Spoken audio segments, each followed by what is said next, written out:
ஒரு புக் எழுதியிருக்காருங்க ஒரு ஆத்தர். என்ன எழுதியிருக்காரு தெரியுமா? வாழ்க்கையில 2 இடத்த நான் விசிட் பண்ணிட்டு வந்தேன். வாழ்க்கையோட உன்னதம் இதுதான் சொல்லி புரிஞ்சுக்கிட்டேன்னு சொல்றாரு.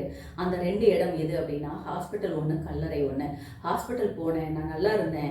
எனக்கு ஹெல்த் இஷ்யூ வந்துச்சு, நான் ஹாஸ்பிட்டல் போனேன். அப்போ நான் அர்த்தமில்லாத வாழ்க்கை வாழ்ற மாதிரி எனக்கு ஒரு ஃபீல் ஆச்சு. BMW கார் வச்சிருக்கிறவ வந்து டீசல் இருந்தால் தான் ஓட்ட முடியும், இல்லைன்னா அதை ஓட்ட முடியாது. அது மாதிரி தான் நம்ம வந்து என்னதான் அழகா இருந்தாலும் நம்மளோட உடம்பு வந்து ஆரோக்கியம் குறைஞ்சிருச்சு அப்படின்னா நம்மளோட வாழ்க்கை வந்து அர்த்தமற்றதாய் போயிருது அப்படின்னு சொல்லி சொன்னாரு.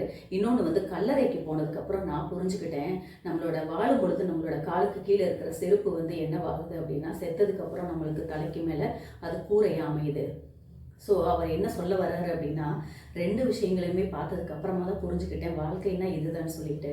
ஸோ நம்ம வாழும் பொழுதே வந்து யாருக்கும் எந்த ஒரு கெடுதலும் நினைக்காம சந்தோஷமா இருப்போம், ஹாப்பியாக சிரிப்போம், நல்ல நிம்மதியாக இருப்போம், அடுத்தவங்களை நம்ம சந்தோஷமாக வச்சுக்கலாம் அப்படின்றத நான் புரிஞ்சுக்கிட்டேன்னு சொல்கிறாருங்க. Thank you so மச்ங்க.